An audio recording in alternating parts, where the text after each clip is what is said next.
Welcome back. We've got one of my favorite people, Gary Prado Vitalis. In fact, I've talked to Gary now more in the last 12 months than ever before because he's helping us build our actual business. Because I say, Gary, I need this person. I literally text him, hey, I need this person. And Gary's like, on it. And we've been building our virtual staff faster and with better quality people. Gary, I can't thank you enough, man, because you're doing so well for us that I've sent you over to Nick. I've sent you over to other people. The last person, and then you can start. I know you have a presentation, but I haven't told you this. The last person you sent to me, his name's Rance, by the way. You sent me two I know. people. Yep, I know him. Rance, dude, he's our best video editor. Holy crap. Like, insane. He's going to teach a lot of our other video editors because he's so good. He's just naturally talented, brings in AI, is very diverse, and so very happy. Whatever you guys do in finding talent, keep doing it because you're lining up the right people for us to talk to. So thank you. Well, that's kind of you. Our vetting and sourcing is really second to none, and so that's how we get good people. There's a big difference between a VA gig worker and us, and there's just a big difference. Oh yeah, I see it because I mean, dude, I've been doing this for a long time with VAs, and you hit the right spot. So thank you, and everybody else. Let us know what city, what state, what country you're from. Andrea, Marin County, Corellia, Charlotte, North Carolina. Where are you at today, Gary? I live in Savannah, Georgia, so I'm in Savannah. So nice. Yeah, very good. I'm in Ventura County, close to LA County. Other side of the country. I know. Well, let's get started, man. What you got for us? All right. So today, Tristan, I have probably conversations with probably 5 real estate agents a day, and we go over the struggles and things like that. And the one thing, I'm excited to do this webinar because this is the one thing that keeps agents from scaling.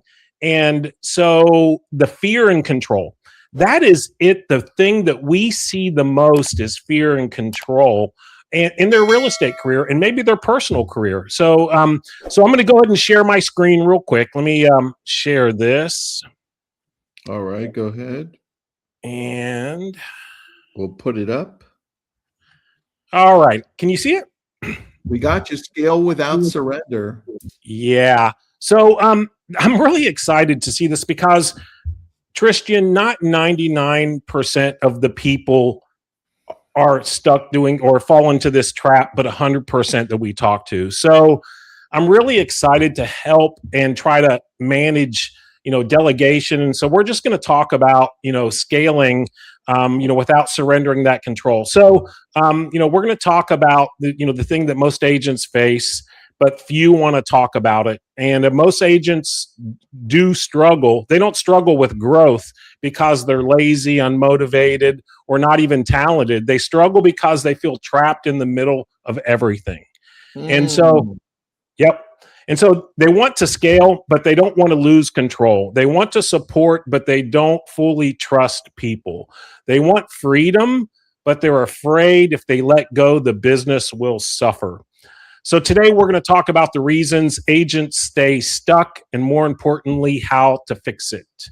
So we'll move on to the next slide. The bottleneck is not lack of ambition. I talk to agents all over the world when we travel to shows, and a lot of the agents, their biggest problem is time.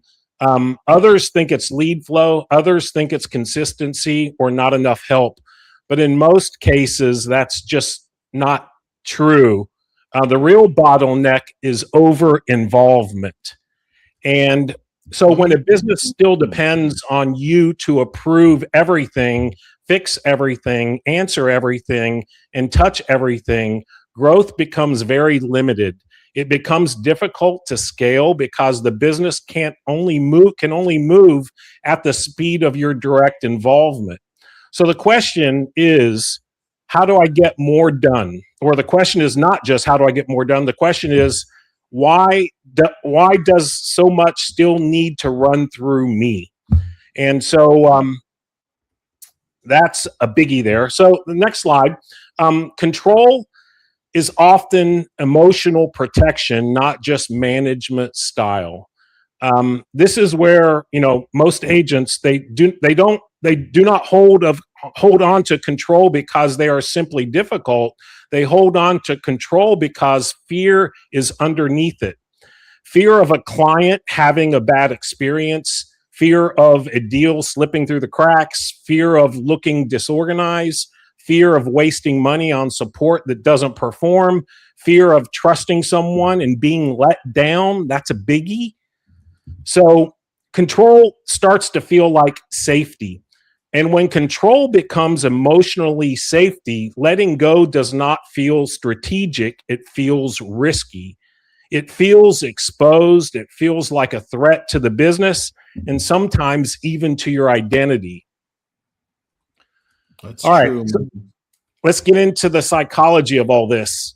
So this is the loop that keeps many agents stuck. First, the fear shows up. Maybe you worry someone will make a mistake. You'll forget a step. You'll mishandle a lead. So what do? You jump in, you take over, you fix it yourself. That creates temporary relief for you. You feel safer because now you know it's handled the right way. But here's the problem. Every time you rescue the process, your team gets less opportunity to learn ownership. And because they do not fully develop, the next mistake becomes more likely. Then when another issue happens, it confirms your fear, and the cycle continues over and over and over.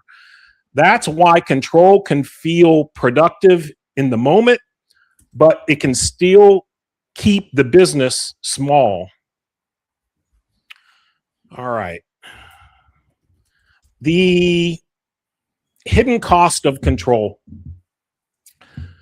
There's a real cost of staying in control of too much. First, it drains your energy. You are mentally carrying every moving part of the business. That creates constant decision fatigue. I had that just a couple minutes ago with a team member.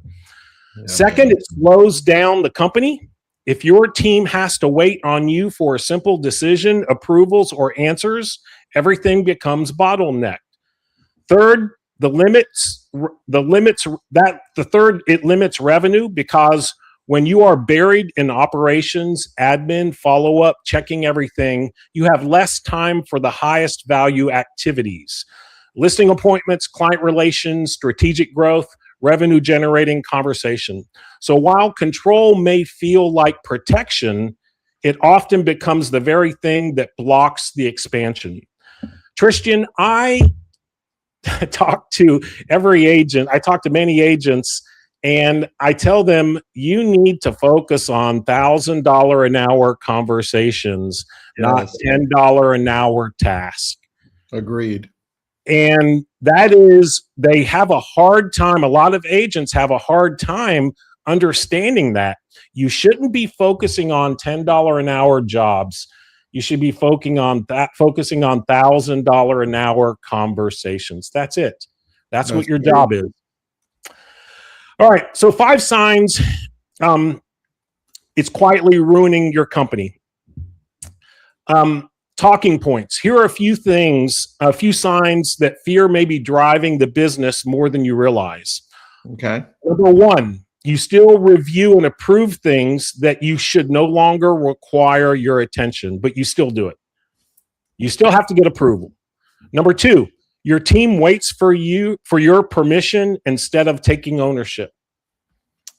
3, important processes mostly live in your head instead of the systems or SOPs.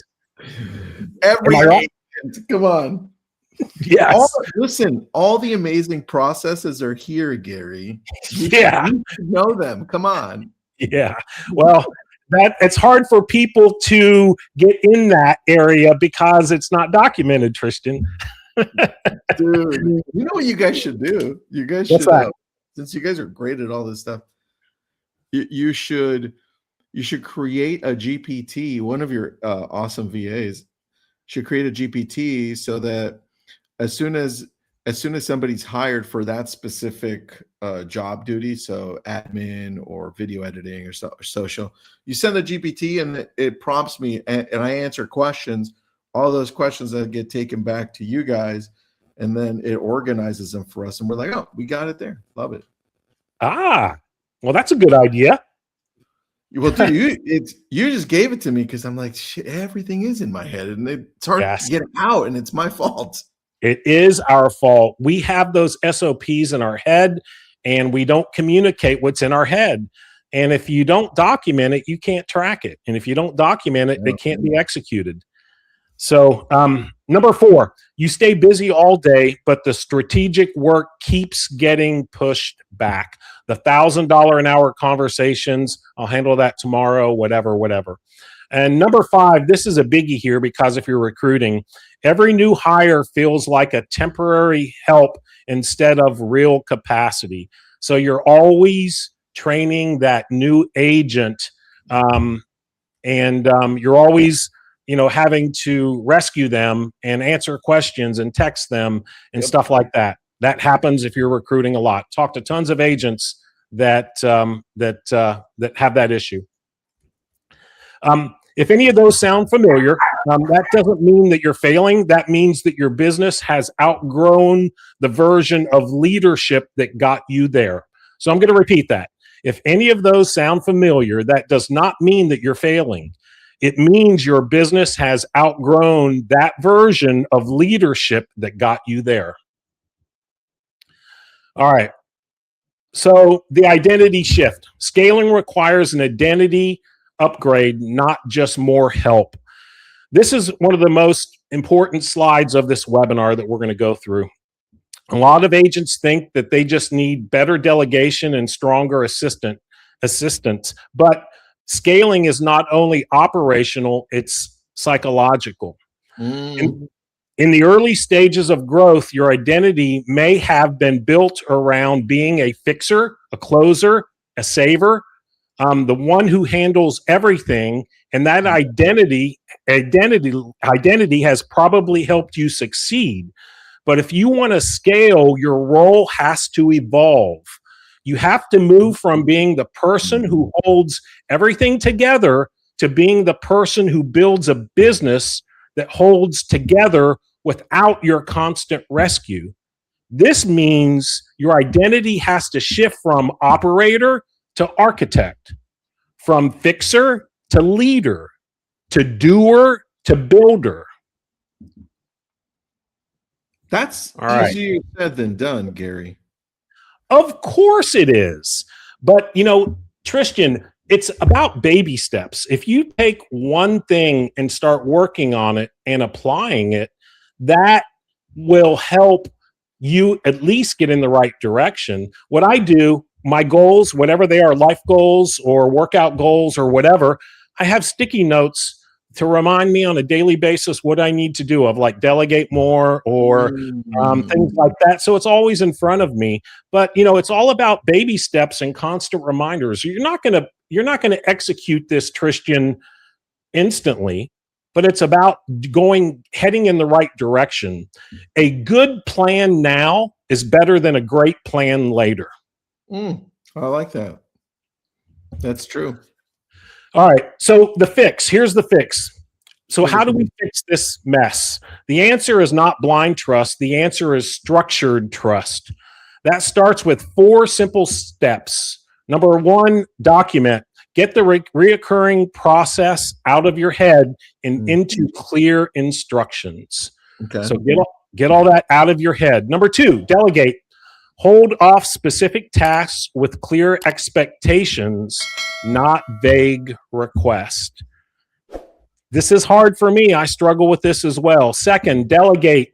Hand off specific tasks with clear expectations, not vague requests. And that clear expectations take some time and planning.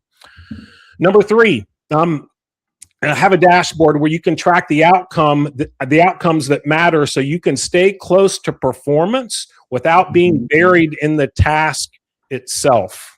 So you can monitor the performance without being involved. Number 4, debrief. Review what was working, what needs to adjust, and where more support or clarity is needed. This is how you scale without surrendering standards. I have a question. Yeah. On dashboard, what do you currently use to track changes, processes, timelines? What are you using? Yep. So, so we use, I use, believe it or not, an Excel sheet that tracks all of our SOPs. So whenever I sign something like an SOP, or like, for example, we created a new SOP today on client interaction.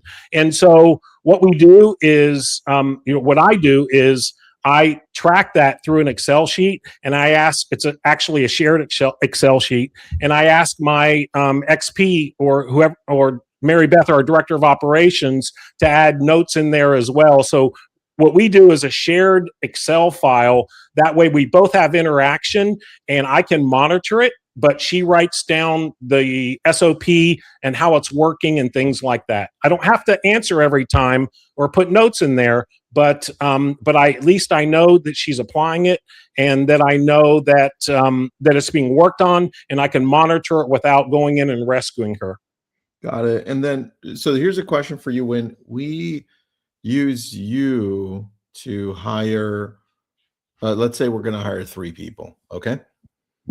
When we go to you for that, do you keep track on your dashboard for us, or do we keep track? How does that work? So for now, your different scenario, but let's say for everybody else, like yeah. So yes, so the manager, the XP, and by the way, I say XP, that's virtual assistant. We just call them executive partners or XPs. So that XP has a delegation coach that is in charge of that. So the delegation coach has a dashboard themselves of SOPs and processes. That they do the same thing with the XPs with them to make sure that they're understand those SOPs that the client wants, to understand those whatever their goals are, what their daily tasks are. That same process is done through them, but it's just the delegation coach handles that part. Perfect. Thank you. So back to this one on the operating from, this is how you scale without surrendering standards. You do not lower the bar, you make the bar transferable. So let's go to the last slide, I think. So this is how to start delegating. Start with repeatable, visible, lower risk task. So one reason delegation feels scary is because agents often try to hand off too much too fast or choose the wrong things first. So in our sheets, I've learned really quickly that if I give our like my director of op, I give her too many things, that overwhelms her. And so what I have to do is, do one thing a day, rather than just giving her 10 things in the day, because it just overwhelms them. So that's a good option for me. And then I've learned that lesson the hard way as well. So the smart move is to start with tasks that are repetitive, visible, and easy to review. That could be an inbox management, calendar coordination, CRM updates, lead tagging, database, cleanup, social media scheduling, appointment confirmations, follow-ups, listing coordinations, report preparations. So why do you want to start here? You want to start here because the tasks help you build confidence. You begin to see that support can be consistent, accurate, and valuable. And as your trust goes, you can expand responsibility from there. Let me finish this up because I know we're running on time. Here's a 30-day transition plan. Week 1, observe what you touch every day. Pay attention to where you keep stepping in and why. Week 2, and if you want this document, we can get it. We can get it sent out. I'll get it you guys sent out via email. Number 2. Yep. Number 2, document your top recurring workflows. Not every task, just the ones you repeat often and want off your plate. Week 3, hand off a small set of tasks with clear instructions and one simple scorecard. Number 4, review the results, tighten the process, improve the training, and remove one more task from your plate, AKA what I do. This isn't about making a giant leap. It's about retraining the business, retraining yourself, and operate with more trust and less emotional control. So the new rule for scaling is this is a mindset that I want you guys to leave with and learn from. You don't have to be inside every task to stay in control of your business. Real leadership is not constant involvement. Real leadership is clarity, standards, visibility, and accountability. So the new rule is this: stay out of the work, but stay close to the score. Stay out of the work and stay close to the score.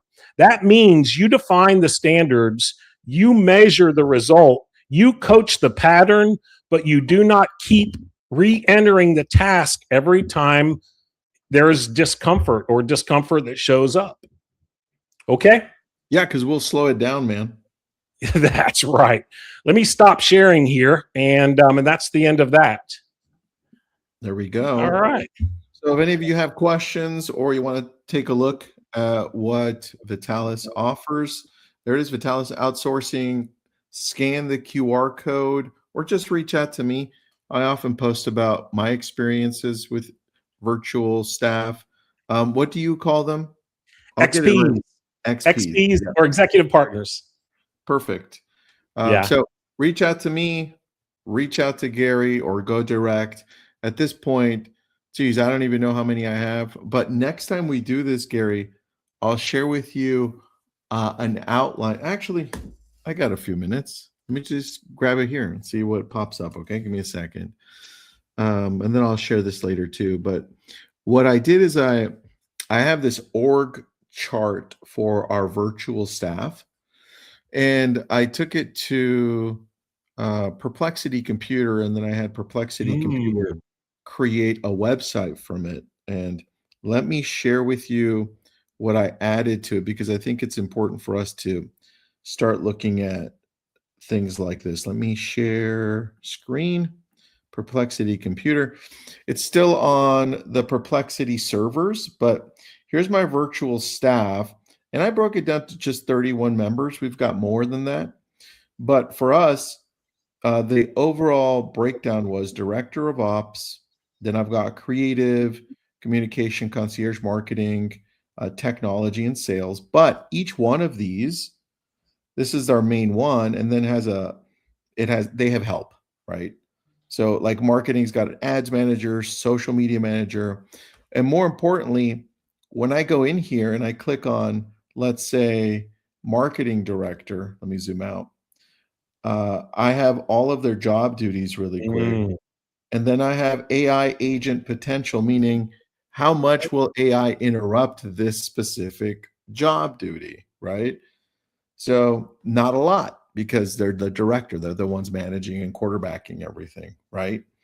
So only about 25% interruption based on the criteria we chose.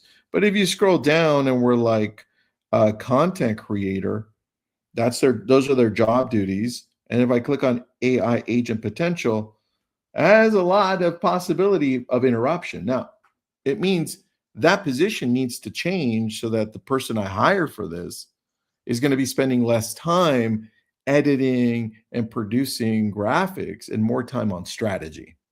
So anyway, that's what I'm building out. I'm refining it, but the world you and I live in, we need to have clarity as to where we place certain people, their talents, and then what is going to change. And we thought I'd share that with you, buddy. That's really cool. I like that. Actually, send that to me, please. I will. I'll send that over to you. And then Steve Hill says, what's the price range on these? What are we looking at?